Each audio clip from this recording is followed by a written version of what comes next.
pribado man o pampublikong paaralan, nandiyan pa rin po ang pag-uutos ng ating Pangulo na dapat na ang pagpaprotekta sa ating mga kababayan, lalong-lalo sa kabataan ay dapat paigtingin. At ang isa sa mga nakikita rin ditong solusyon ay dapat na ang mga kabataan natin ay naggagabayan. Hindi lamang ng kanilang mga magulang, kung hindi sa kanila mismong paaralan. Minsan na po natin nakita, mismo ang ibang mga guro ay lumalabag sa ganitong klase ng moralidad.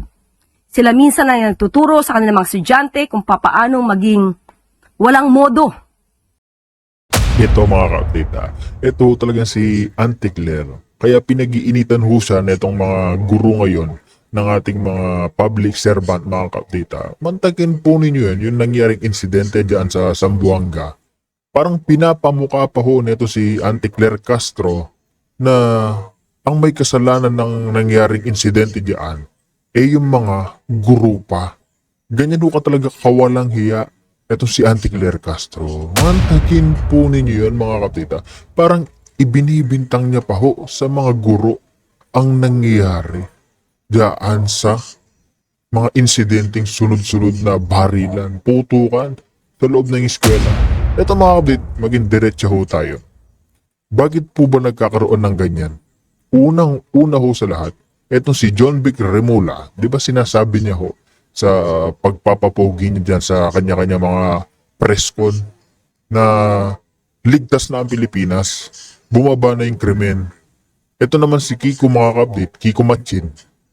Yung pagbababa nila dyan sa, alam niyo na, pag 18 pababa ka kasi, hindi ka kakasuhan. Si DSWD ka lang, bagsak. Kaya tignan po ninyo, lumaki yung ulo ng mga kabataan, ng mga estudyante. Hindi ho sila takot gumawa ng krimen, karumal-dumal, dahil alam ho nila, mismong sa sarili nila, na hindi ho sila mananagot, hindi ho sila makukulong. O yung nangyari yung insidente, yung dalawang bata din, mga kapatid, na nagkaputukan. Yung dalawang kriminal, yung 14 anyos, 15 anyos na bata din. Nakulong ho ba sila? Hindi ho. Nasaan ho sila? Ayun, inaalagaan. Inaalagaan o pinapakain pa rin ho ng taong bayan. Pero yung mga nasawing tao, nasaan na ho? Wala na ho mga kapatid. Katulad ho na nangyayari na naman ngayon. May mga batang nasawin naman ho. 2 estudyante ho nasawi mga kapatid. Tapos 2 security guard. O saan na ho tayo? Wala ho. Tapos ito si Auntie Claire Castro, pilit pa rin po talagang inililihis niya ho sa kanila itong totoong nangyari. Kasi sa administrasyon lang ho nila nangyari yan mga kapatid. Sa panahon ni Tatay Digong mga kapatid, maging diretsahan na ho tayo. Marami hong takot. Bakit ho natatakot sila mga kapatid? Kasi oras na gumawa ho sila ng pababalaghan, babalik at babalik po sa kanila. Pero tingnan nyo ngayon sa administrasyon ni Ngagba. Lahat po talaga ng, alam nyo na, nangyayari. Kaya itong pinasang batas na itong si Kiko Matchin, tuwan-tuwa yung mga kabataan. Kaya ito si Auntie Claire Castro, makapal ang pagmumukha mga kapatita.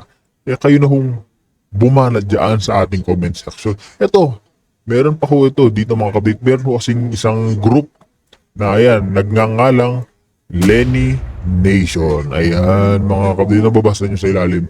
Dito kasi sa nangyari naman baha, si Bagyong Nene. Ito kakapasok lang ni Bagyong Nene, mga kapatid. Alam naman ho natin yan. Sinisisi na naman ho. Dinadivert na naman ho dito kay Pangulong Duterte. Mantagin po ninyo yan, no? 748 billion pesos for flood control under Duterte. And then DBM Sec Benjamin Jokno. Hindi nga ho mapangalanan si Pangulong Duterte sa korupsyon nung kapanahunan ho niya. Saan ho ba dinawit si Pangulong Duterte mga kapatid? Ayan ho sa EJK, hindi ho sa korupsyon. Itong administrasyon ho ngayon mga kapatid, lahat ho talaga nandyan na. Lahat trillion, billion ho flood control issue. Pero saan ho idinadawit? O ngayon mga kapatid, kanino ho nila ibinibintang ang korupsyon ngayon? Ayan o, sa Pangulong Duterte na naman. ganyan ho talaga itong administrasyon. Naghahanap ho ng butas para ho iligtas na naman sino? Si Bangag, para hindi na naman ho siya pag-usapan. Di ba? Kaya kung reacta na ho tayo dito. Kung bago lang kayo sa ating channel, isang like and share. Isang subscribe lamang ho, malaking tulong na yung pasadahan na ho natin. Ito si Atty. Trixie Cruz Angeles patungkol ho dyan sa impeachment. Mamaya mga kabdita, kansilado ho yung impeachment ho ni BP Sara. Dahil nga mga kabdita, mukhang nag-isip ng kaunti itong Senado na alam nyo na, dahil nga bumabagyo, sige, pagbigyan muna ho natin. Parang ganun mga kabdita. Rekta na ho tayo dito. Alright, magandang gabi sa inyong lahat. Ako po si Trixie Cruz Angeles, ito ang Luminous. So, today was the pang-ilang, 16th trial day of the impeachment proceedings against BP Sara. Now, hindi ko pa tapos panoorin ng buong buo, kaya late na nga tayo nag-start ng live natin ngayon. But what we can do is address one of the one of the primary questions na nakikita natin hine-headline all around.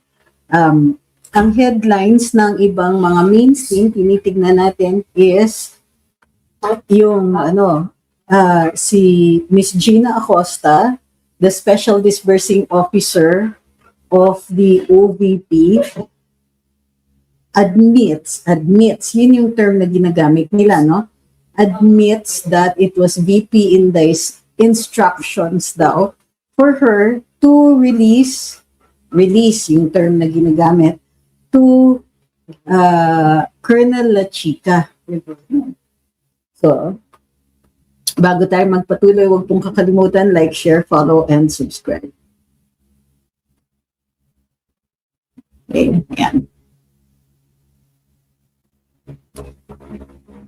So, so hindi ko masasagot lahat ng katanungan about what happened in today's hearing kasi hindi pa po ako tapos. But I checked the portions that are relevant at kung ano ang gist ng katanungan tungkol dito sa and what the defenses are. Kumbaga, we've taken it apart to check what the defenses are. So, before we begin that, sandali.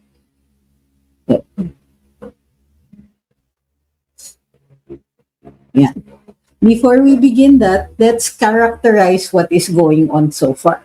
So, the Vice President is facing charges. Nasa Article 1 na po tayo ngayon. And Article 1 pertains to, basahin natin specifically.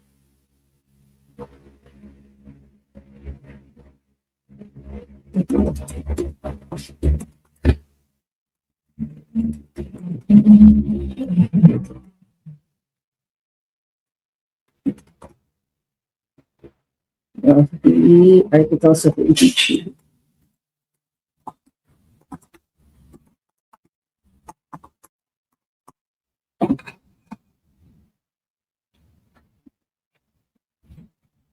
Article 1 is culpable violation of the Constitution. It says, Article 1, culpable violation of the Constitution, graft and corruption, and betrayal of public trust. Respondent Vice President Sara Duterte committed violation and culpable violation of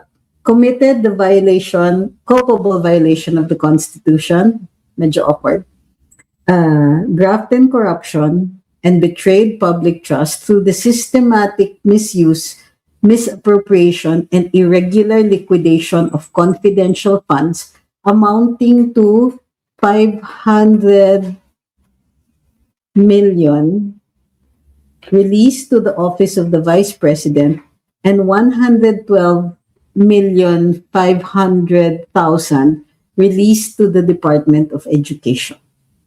Okay? Bakit mahalaga na alam natin yung konteksto ng Article 1? What is the burden of proof here of the prosecution? The prosecution must characterize the actions of the Vice President as culpable violation of the Constitution, graft and corruption, and betrayal of public trust. Now, the actions, supposedly, what they have to prove is systematic misuse. Not misuse, not a single act of use or misuse, but the systematic misuse. Meaning, either you prove that there is a system of misuse or that there's a system of misuse and she complied with that particular system. Misuse, not use. Misappropriation and irregular liquidation of confidential funds. So misappropriation means that there is an appropriation, there is a particular use for the funds, and that use was not complied with. And irregular liquidation of confidential funds.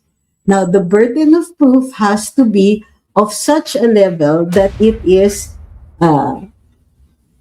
culpable violation of the Constitution, graft and corruption, betrayal of public trust. What is the standard?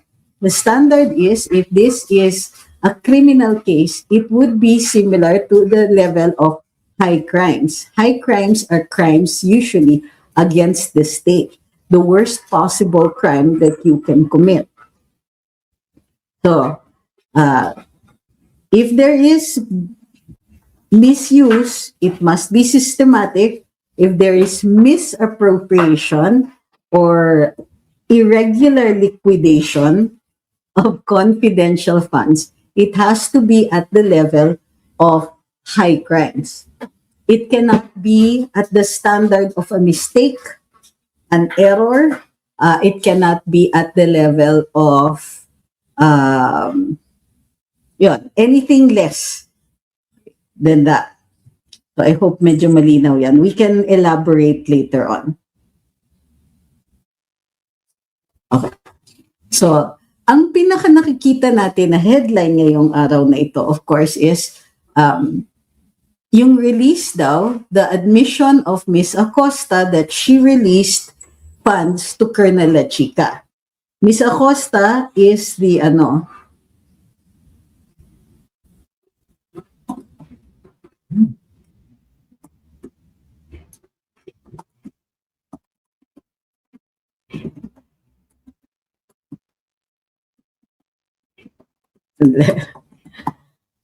I cannot refuse a message from my mother. Okay. So, now the question that is being placed, or kine-headline nila para mayanig, para kabahan, para whatever, is to say that yung release ni Gina Acosta is somehow the fault of the Vice President and that it amounts to that. Either systematic misuse, misappropriation, or irregular liquidation. Now, the previous testimonies, yung testimonies nung mga taga-COA was supposed to be on the irregular liquidation. Now, a lot of that testimony, most people have been reacting to, but where is the smoking gun? Okay. So next. Dun sa misappropriation, I think what the prosecution is trying to do is to equate the release of the funds by Miss Acosta to Colonel La Chica as misappropriation. Kasi ang sinasabi nila dito is that release makes VP the accountable officer, that as an accountable officer, si VP is presumed to have converted that into personal use. Okay, so nakikita nyo na the headline is misleading. Sinasabi nila is that, so because this is a violation, because the release is a violation of 2015-01, where you cannot transfer accountability. And in this case, there is a directive daw from the VP ordering Acosta to transfer to Colonel La Chica this transfer must fall under misappropriation. Okay, so what is misappropriation? There is a specific use and that use was not complied with.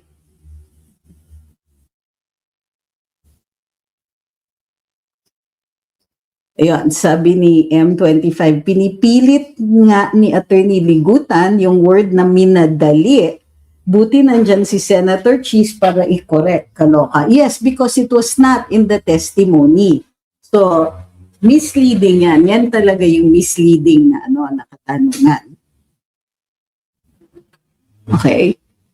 So, nakita niyo na para hindi na mabibigla or that you are not misled by the headlines make it appear that that it was a release from Miss Gina Acosta to Colonel La Chica, and because it was the only participation of the VP is that she allegedly ordered Miss Acosta to release to Colonel La Chica. Now, the violation is supposed to be you cannot transfer accountability. You cannot transfer from one accountable officer from a bonded accountable officer to a non-bonded accountable officer or an officer who may or may not be accountable. Are you with me? Is this clear? Parang na hesitant ako because while I was watching it, nagtataka ako bakit masyado nilang ini-emphasize yung portion where ni-release in order ni VP na i-release yun.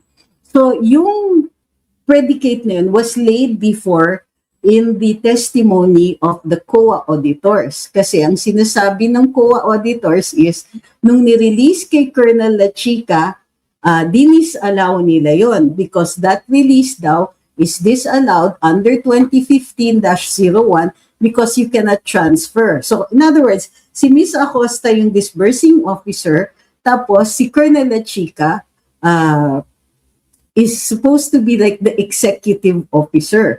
Pero ang sinasabi ng prosecution, from one accountable officer na bonded, transfer nila to an accountable officer who's not bonded. But Senator Escudero already established the defense before. Sabi niya, there is a difference when there is if you say it's an illegal transfer, is it an illegal transfer, meaning from a bonded to non-bonded accountable officer, or a disbursement? Sabi ni Cheese, you can actually think of it as si Gina Acosta disbursed the amount in full to Colonel La Chica, and it was Colonel La Chica who paid the informants, who paid the operatives, who paid for what other purchases, and so on. And ultimately, did the liquidation or assisted Miss Gina in the liquidation. So, ulitin ko yung release, ang sinasabi ng prosecution, itong release yung violation. Itong directive ni VP Inday to Gina Acosta to release to Colonel La Chica is the impeachable offense. So, ang tanong is, does it rise to the level of an impeachable offense? Hindi pa yan nadadala sa Does it rise to the level of an impeachable offense? Because, unang-una, violation siya ng memorandum circular. Ang sabi ng prosecution, that release, because it was directed by the Vice President, constitutes the impeachable offense because the presumption is it was converted to personal use. Now, that combines two different things. Yung converted to personal use is pagka hindi tama yung liquidation. If an expense or a disbursement was improperly liquidated, then the presumption is that it was converted for personal use. Now, let's take that apart. Kailangan yung liquidation or yung disbursement was made by an accountable officer. Now, according to the prosecution, the accountable officer is the Vice President as head of agency. But based on existing rules and 2015-01, an accountable officer is the person who has physical custody of the cash. Okay, so yun yung dalawang sides. The prosecution is saying this. The Vice President directed Gina Acosta to transfer the funds to Colonel La Chica. The defense is saying VP Inday may or may not have, they're not admitting it yet, no? May or may not have made that directive, but the transfer from Gina Acosta to Colonel La Chica could be a disbursement. So, and it is that disbursement that ought to be liquidated actually, because there are instances na ganon.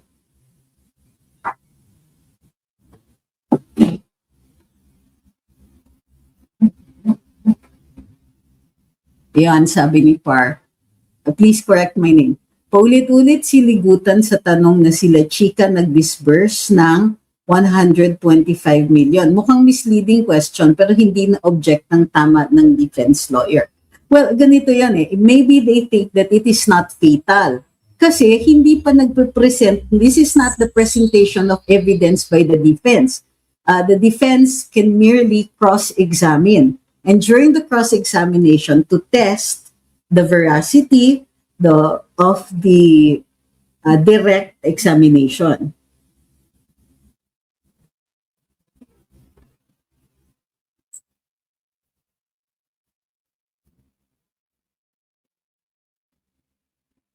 Okay, so yun yung tingin ko na aabangan ninyo doon sa mga debate online later on. Sasabihin nila, hala, si VP ang nag-direct. So here's the problem for the prosecution. Number one, hindi siya groundbreaking, earth-shaking, or anything like that. Parang sinasabi nila, hala, si VP ang nag-direct. Pero when you look at it, the VP said, okay, ma'am, pwede niyong i-release na yan kay Colonel La Chica because Colonel La Chica is the executive officer. Meaning si Colonel La Chica ang mag-i-implement noong mga programs and activities, etc. that are in the physical and financial plan. So, ang medyo mahirap, the burden, mabigat ang burden ng prosecution dito kasi they have to prove na yung unang-una, the physical reality of VP Inday actually directing Gina Acosta.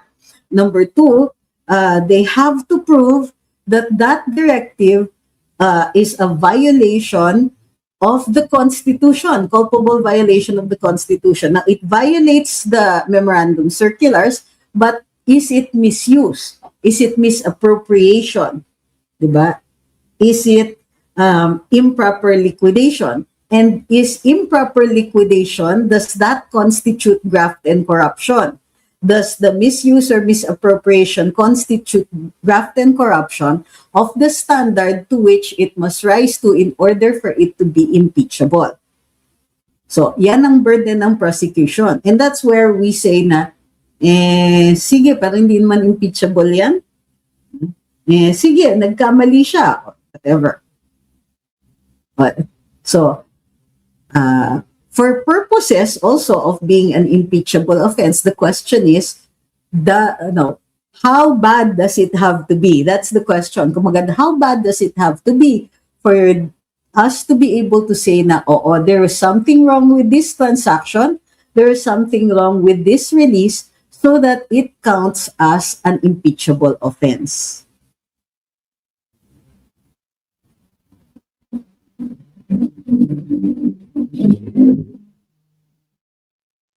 Okay, let me check yung saan.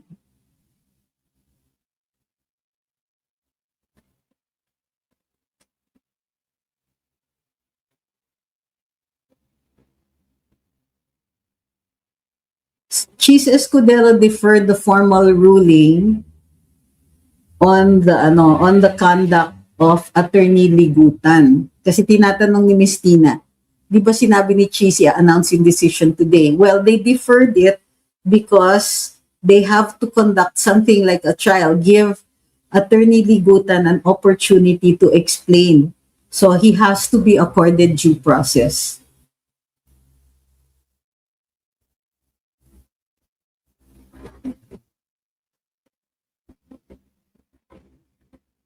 Sabi ni Jason, kaya nga po, sinabi ng witness na yung colonel ang nag-utilize ng pera, yung colonel din ang mag-submit ng documents sa mga gastos ng liquidation. Yes. But that would mean that, oo. So, ang tanong nga is, how the defense is going to characterize that? So, what we need to do is to be very, very careful about how the media, social or otherwise, is going to characterize this so-called admission. Kasi nakita ko, bakit screaming headlines itong directed daw by the VP, si Miss Gina Acosta, to release to Colonel La Chica? Does this prove misuse? Okay? Kasi nilagay nila as part of the impeachable offense daw is improper liquidation.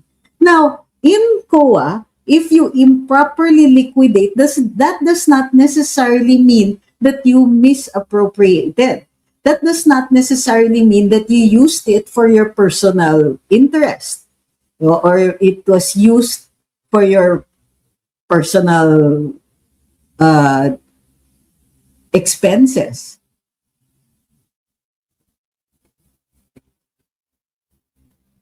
Sabi ni chill na chill si Enhanzo Cager. The prosecutors are nothing but cartoons. It's the first time I've heard them characterized that way, described that way, but I completely understand. Nakakatawa yung AI na pera, sabi ni M. Kaloka. Oh, I found that really ridiculous also. Sabi daw, wala silang pera, so ganito. I mean, what is the point? They wanted a visual representation of how much money there was. It's for impact. Kumbaga sa beauty contest, audience impact. Kaya lang, parang irrelevant eh. Sabi ni Ura, abonado pa nga si Sarah eh. By about 150,000, ano? Hi kay Nico.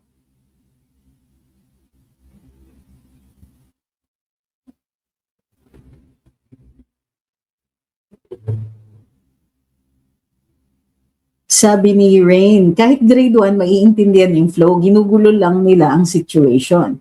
Kasi kailangan nilang mag-fit yung kanilang allegation that it constitutes an impeachable offense. Tapos, ito yung masama.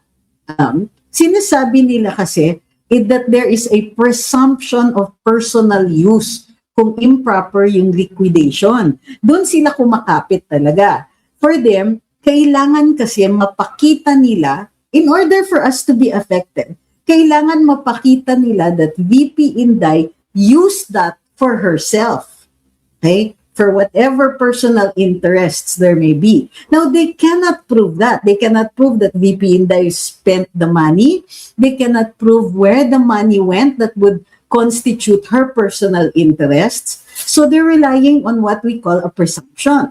So what is a presumption? When you say there is a presumption of regularity, or in this case, a presumption of conversion to personal use. A presumption is something that you rely on when there is no other evidence. However, it also means that in order for to overcome the presumption, you present evidence. Right? Meaning, when we say something is a presumption, it is not a fact. It's like a shortcut. Since we cannot prove it, this is what we rely on. So, for example, the presumption of regularity. Government officials are presumed to have acted according to law and in accordance with their duties. So, police officers, for example, when they apprehend a criminal, the presumption is the arrest was regular. The presumption is they complied with the SOPs. The presumption is they complied with all of the rules and regulations and the law on the apprehension of criminals.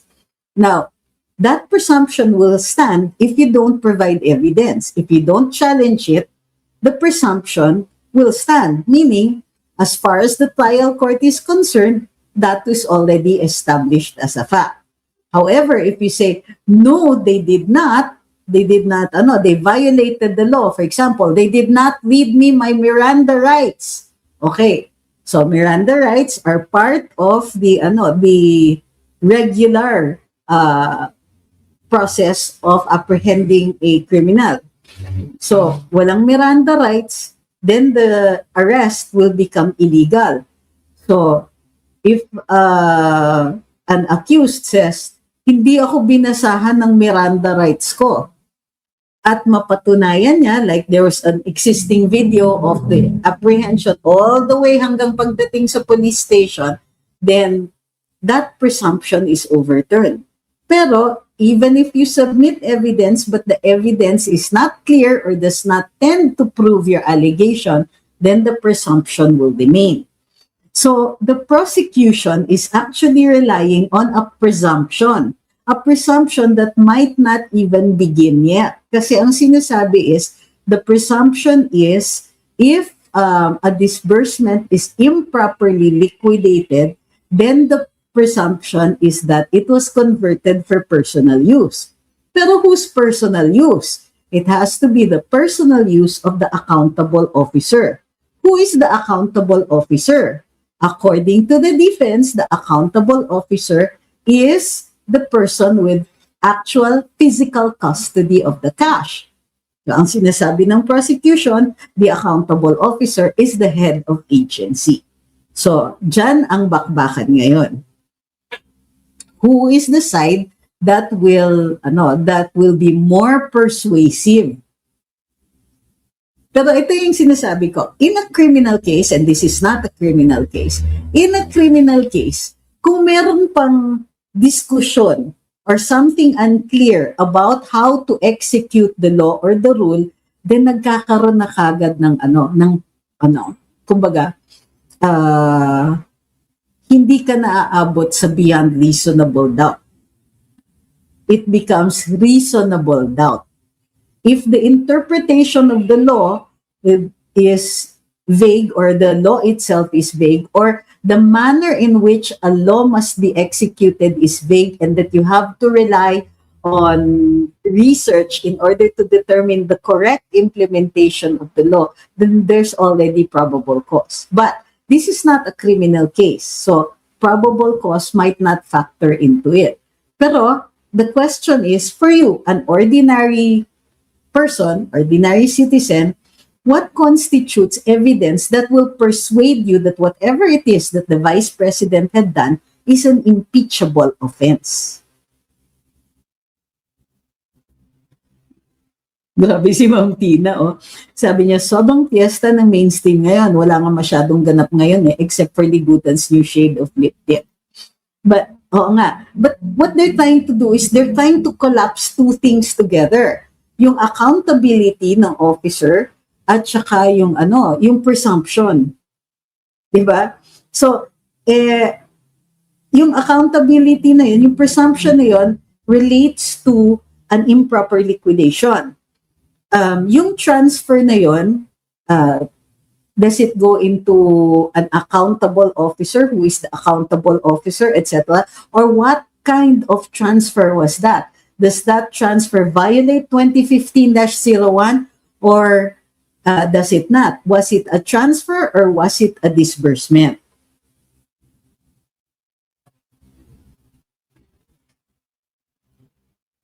YD, sinita ni Cheese ang sinabi ni Ligutan na binigay nila Chika ang pera kay VP.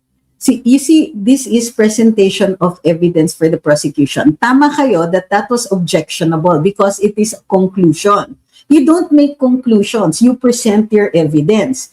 In fact, dapat objectionable lahat ng katanungan ni Ligutan that called for a conclusion by Miss Gina Acosta should have been objected to. Kasi kung ako yan, kaliwat kanan, or, trial lawyers. But I'm not saying na mali ang defense dyan.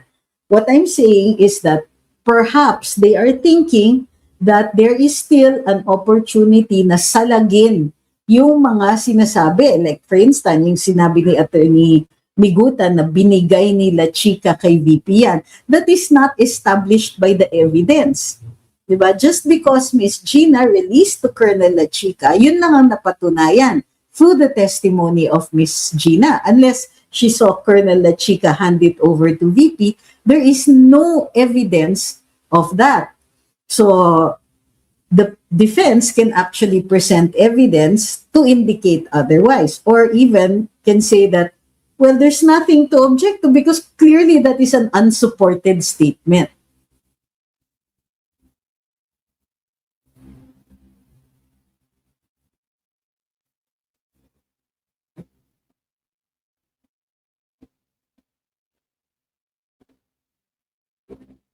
Ayun, sabi ni Bright, kita mo po sa prosecution na gusto nila ng soundbites from Ma'am Acosta.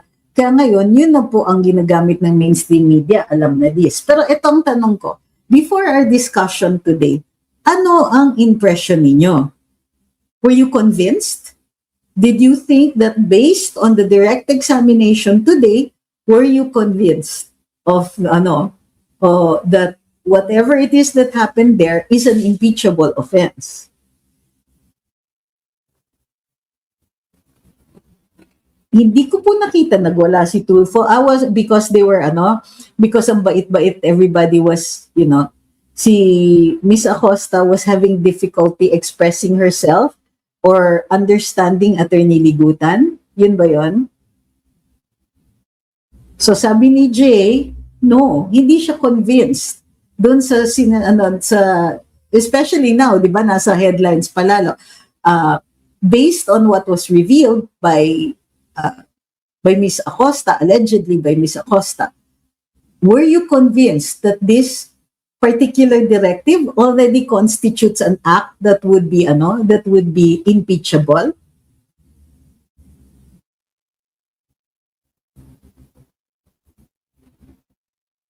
Sabi ni Ma'am Aya, convinced kami na walang katuturan ng impeachment kasi walang mapatunayan. Correct.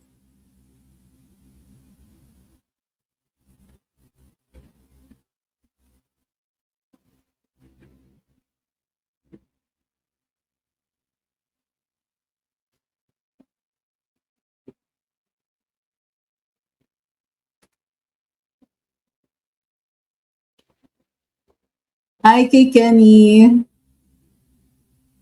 Sabi ni James, COA nakakasabi kung misuse yung funds. Sabi ng dalawang COA witness nila na under review pala yung audit.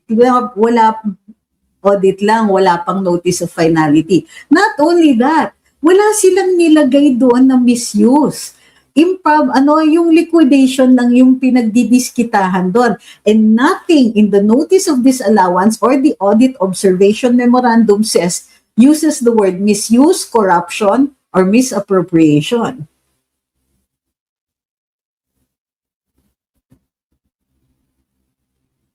Sabi ni Mao, medyo mabigat yung binitiwang ng witness, but it will be exciting tomorrow. Nabibigatan ka doon? Sige James, tell me what is mabigat about that. I am interested to find out what would constitute, ano yung standards ninyo as an ordinary citizen. Kasi kung ako yan, hindi. Kasi mai-explain pa yan eh. Para sa akin, kung makukuha sa pag-i-explain, then that is not mabigat. Sabi ni M, no, wala masyadong ganap, paulit-ulit lang tanong sa walang napatunayan. Yun na nga marami akong nakakausap, but then that's not exhaustive, ha? Na nagsasabing they were bored to death. So hindi ko po alam what to think yet. And hindi pa nga po ako tapos. So tonight after yung live natin ngayon, tatapusin ko yung pananood.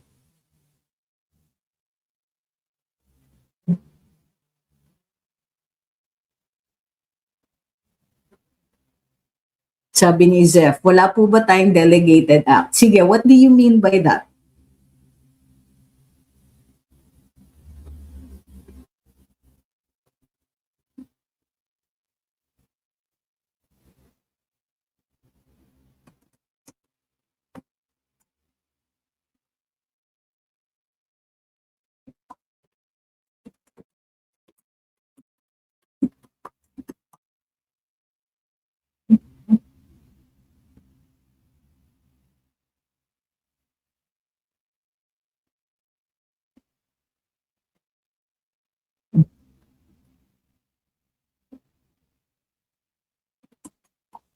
Okay.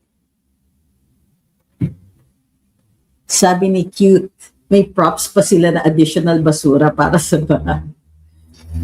So, alam nyo, the timing talaga, for me one of the things that we need to look at closely is bakit tayo so jaded na, ano ngayon? Ang dami nagre-react na, ano ngayon?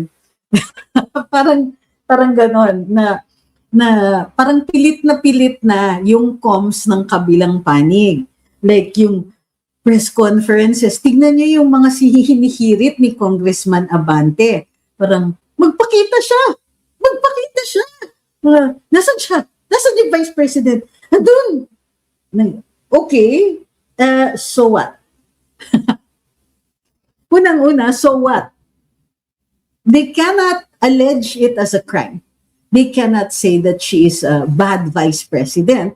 But they're trying their best to make it appear that way because sa totoo lang, hindi nila there is nothing illegal with the Vice President not showing up at her own impeachment trial. Nung panahon ni Corona, ang laking debate niyan and in the end, voluntarily dumating si Justice Corona. Now, sabi nga ni then Senate President Enrile was that, he doesn't have to, but if he comes, be good.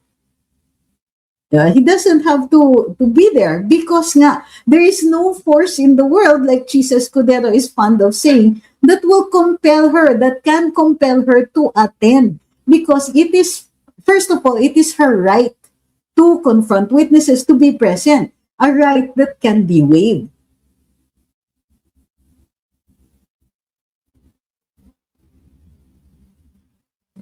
Sabi ni Jay, the problem does not lie, bitin Jay, tapusin mo yung mo, maganda yung sinasabi mo The problem does not lie with the irregularities, but on the technical side of the audit. Yun na nga if it is super technical, would it be an impeachable offense?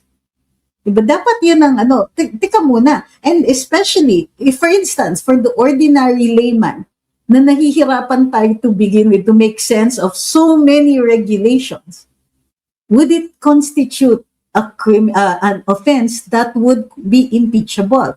Meaning, does it warrant? Here is what the prosecution has to prove, or the burden of the prosecution.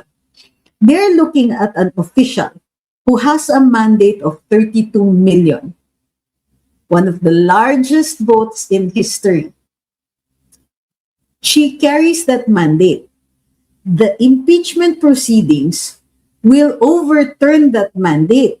So the standard is, can you tell 32 million people or the Philippine electorate that this person who was voted into office must be deprived of that mandate because what he or she had done was so inappropriate, was so violative of the Constitution, that betrayed us, that constituted a betrayal to us, that we are willing to take back that mandate.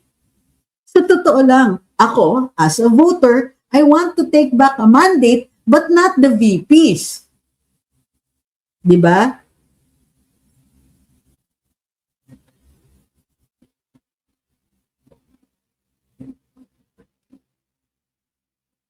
Iyon, tama, sabi ni Fernando. Isa pa, assuming that the liquidation was disallowed, tama, and correctly disallowed by the COA officials, then they can, hindi pa nga daw po tapos yung appeal, di ba? It is currently pending with the COA itself.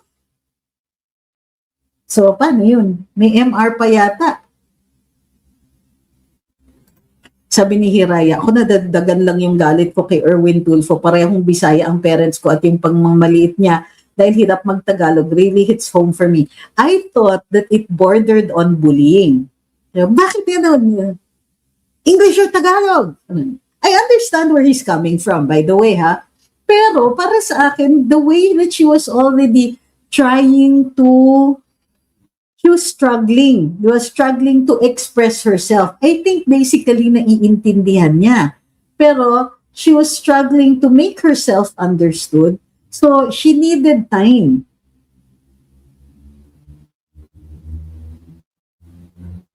Sabi ni M, panibagong narrative na si Abante, na paghahalata silang desperado lahat na gagawing masira ng CVP. But, sabi ni Ralin, American citizen urge Sylvester Tulfo American accent. Ito, sabi ni James Yap, yan tayo 32 million does not guarantee for an official to escape the law. But that's where you're right. 32 million doesn't guarantee an official to escape from our law. But the question that is here is that whether or not it is a violation of the law, whether or not we're establishing the standards here. Kasi kayo naman, masyadong simplified yung sinasabi ninyo. Just because 32 million, ibig sabihin, hindi na natin siya i-impeach? No, we're not saying that. We're saying that this is the standard. This is the mandate. This person has a mandate. And therefore, in order to overturn that mandate, you must come up to a certain level of proof. Now, why do I use that? Because the congressmen themselves and the senators try to establish this standard. Tingnan ninyo why all of these corruption allegations keep floating around.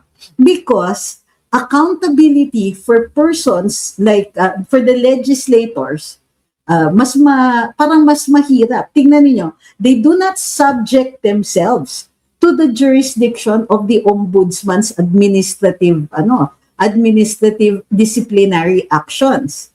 Halimbawa, minsan pag may finding of disqualification or merong parusa doon sa isang senador o congressman, they will say that you cannot deprive me.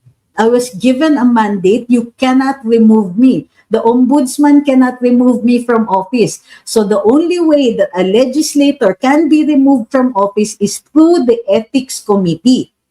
Okay. Now, an ethics committee is a jury of their peers. Sila ang nagde-decide niyan.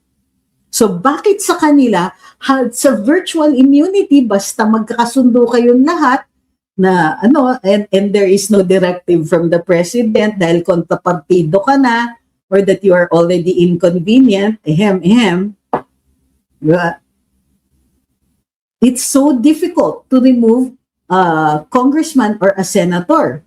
And the reason for that is they say they have a mandate. So the same thing applies to the vice president, to mayors, to everybody who themselves receive a mandate. They are directly voted by the people. So the standard of proof should be that you have to overturn that particular mandate. So it's not used to escape from the law. Unang-una, that's really an awkward phrase. Nobody is escaping from anything. I think that what you mean is to violate the law, because the law is not a trap. No. That's very dangerous. You keep saying, was plain and simple, provide the receipts. There were receipts, and that is where, okay, these are two of the, thank you for bringing that up. There are two fake news being circulated around. Number one, wala daw receipts. That's not true, because there were acknowledgement receipts. And the point of the prosecution was that wag dapat acknowledgement receipts, pero dapat official receipts.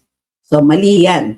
Mali yung sinasabi mo, provide receipts. They did provide receipts. They provided acknowledgement receipts, not ORs. So that's not even an issue. The second issue that I have been seeing going around social media is, bakit daw ginamit for parties? Kasi meron daw Christmas party, etc. This came from the direct examination conducted by Attorney Kapunan, both with Attorney Walim and with Miss Del Ocampo. So, yun. So, ang sinasabi, but were any confidential funds actually spent for parties? Hindi yan totoo. And in fact, it was the prosecution that was misleading. This was about the rewards. There was a reward to an informant. That informant provided information about potential attacks on the VP in particular events. Those events were Christmas parties, Thanksgiving, etc. So those events were identified. Confidential funds did not fund the parties or those events. Confidential funds were paid to an informant who provided the information of a possible weakness in the security of the vice president during these events. So, okay, so hindi yan, hindi valid yung fake news ninyo. Ha, Mr. Yap? Yung sinasabi ninyo, she should provide receipts. They did provide receipts. Okay? If you were listening, then you should have known that. Sasabihin mo, plain and simple. Clearly, it is not plain and clearly, it is not simple, even for you, because you misunderstood it. You were thinking they didn't provide receipts. On the contrary, there were receipts. There were receipts aplenty. And as a matter of fact, the reason why there are so many attachments is precisely because there were receipts. Oh, ngayon, ngayon you're going to go into language. Magtagalog ka po. Darling, kanina pa po ako nagsasalita. Ano po ba pinagkaiba ng binayaran yung info? What are you comparing it with? Sabi mo pinagkaiba, tapos binayaran ng info. You're comparing binayaran ng info with what? So incomplete po yung katanungan ninyo.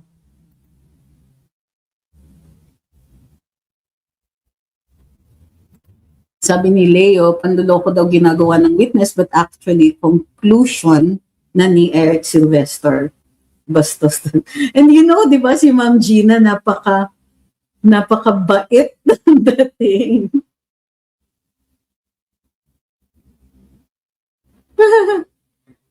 Establishment of command responsibility. Unang-una, command responsibility is not a defense unless you're in the military. So they have to prove that the directive, the person who gave a directive is on the same footing as the person who did the act that the person directed. So in criminal cases, gagawin mo na lang kung conspiracy. Para hindi po allowed ang defense of command responsibility. Kaya nga yung you're saying is establishment of. Dapat daw let's say, ang secretary should be directly responsible for the acts of the people below them. The law will not recognize yan kasi violation yan ng due process. Unless meron ka talagang mapapatunayan yung negligence nyo.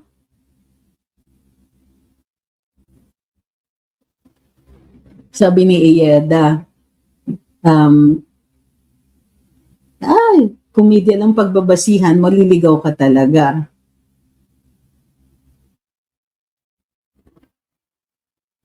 Sabi ni James Yap, but in fairness, you are humane in protecting the Duterte family unlike other DBS. I will take that as a compliment, Mr. Yap. Thank you very much for that. And also, thank you very much because actually you came here, your questions were respectful naman. So we always react accordingly. Kasi dito pati DDS napapagalitan, alam mo ba yun? Pero nang galit sa akin.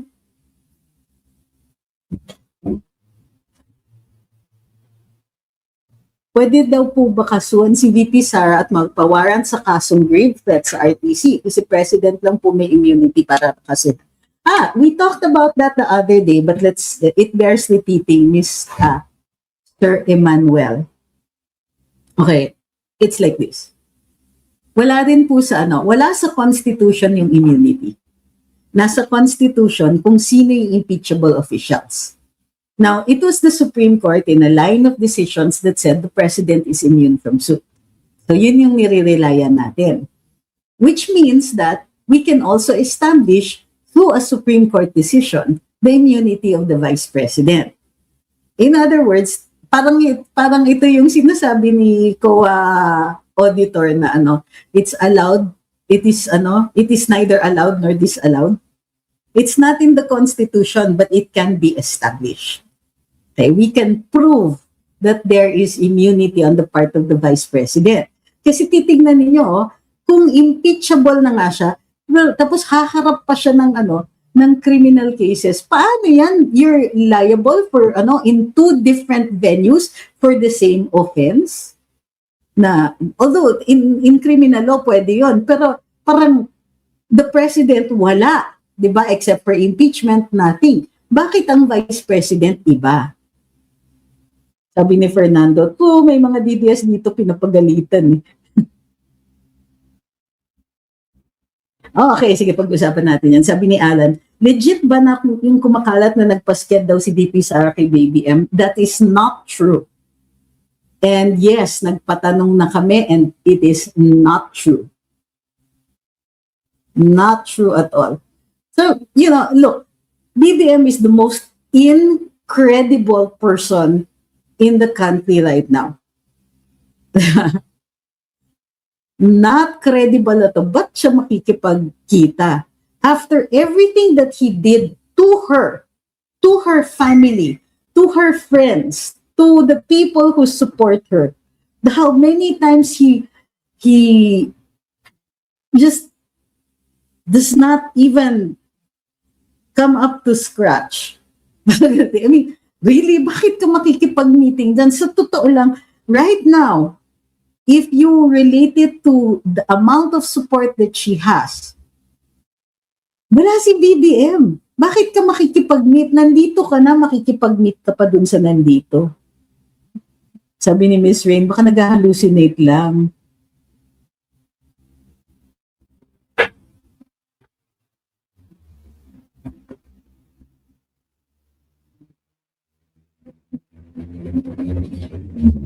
Sabi ni Julian's World, point of no return na yan si VP, di na yan makikipag-meet, makipag-usap kay VP.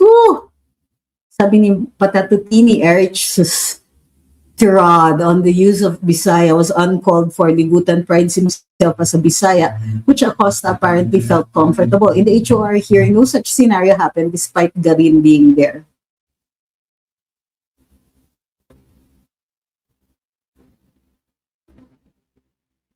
Sabi ni Mayo, ang script nila, VP signed to release the money to La Chica. How ironic, we also blast BBM signing the most corrupt budget in the Philippines. Gaya-gaya lang. Well, then, let's take it even further. Sino ba nag-release ng confidential funds sa OVP? At saka sa DepEd, ha?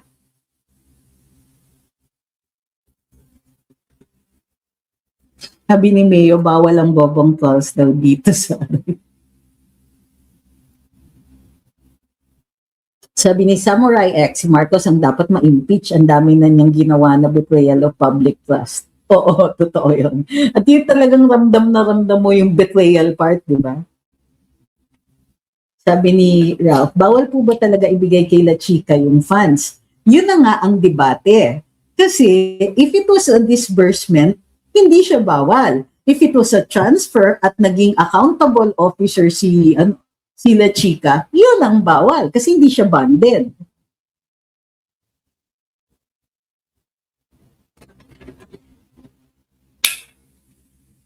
Ayun, sabi ni Yura, in Bisaya, dapat limpyo kaayo si BBM, getting credit sa mga accomplishment ni Sara sa Davao. Uy, naintindihan ko yun. Sabi ni MKFM4, sinisilip pa nila ang ibang offices na may confidential funds the same way they scrutinize OVP DepEd office. Baka mas malala ang records ng ibang offices. Ayun na nga eh. So they want to lay all of this open. Remember this before. May mga nagsasabi kasi, di ba, and some of them DDS na, kung wala naman siyang tinatago, edi sige, pa-impeach na lang, trial na lang. Ito yung sinasabi ko. Even the most innocent acts, the innocuous acts, errors that do not go up to the level of a crime or an offense or even an administrative whatever. Sir, na. Even those things, di ba? They will impute malice in even the most innocent things. Kaya hindi ako palo sinasabi ng iba, kung wala naman tinatago, hindi ako naniniwala sa mga ganun argumento. Para sa akin, you have to show na kailangan na dumaan sa proseso. And there was insufficient, for me, insufficient grounds to say that she should undergo a trial. O yung mga nagsasabing, mabuti pa nga mag-impeachment para magkaalaman na at ma-defend ni VP sarili niya. Ala, innocence is presumed. You don't even have to defend yourself dapat. Tama sabi ni Aris. I understand Miss Acosta. Gusto lang niya siguro makasigurado sa tanong kasi mas sanay siya sa Bisaya. Ito nga yung tanong. Bakit yung mga COA auditors, pakiulit yung tanong, hindi naman sila nagre-reklamo?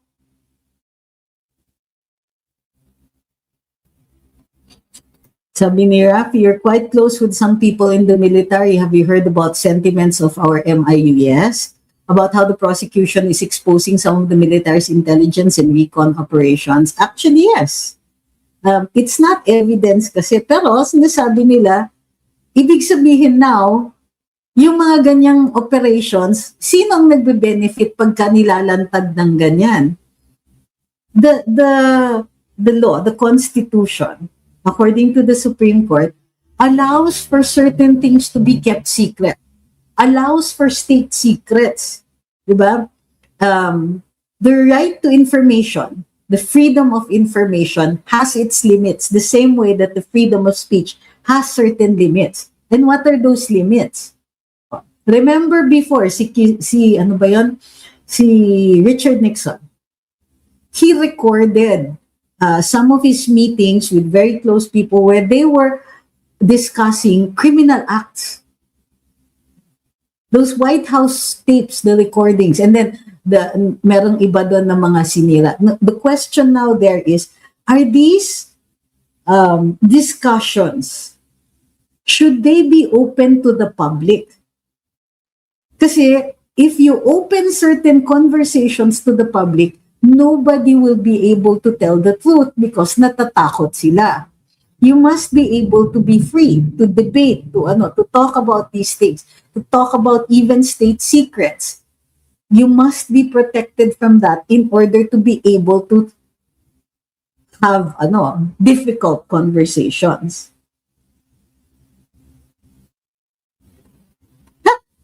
Sabi ni Ralph, may kakampi pa ba tayong mga Pilipino? Paano ng mga nasa laylayan? I think that we are the most powerful actually right now because of our numbers. So sasabihin mo, may kakampi pa ba tayo? Unang-una, we are our kakampi. Ilan ba ang Pilipino? Ilan ba ang galit?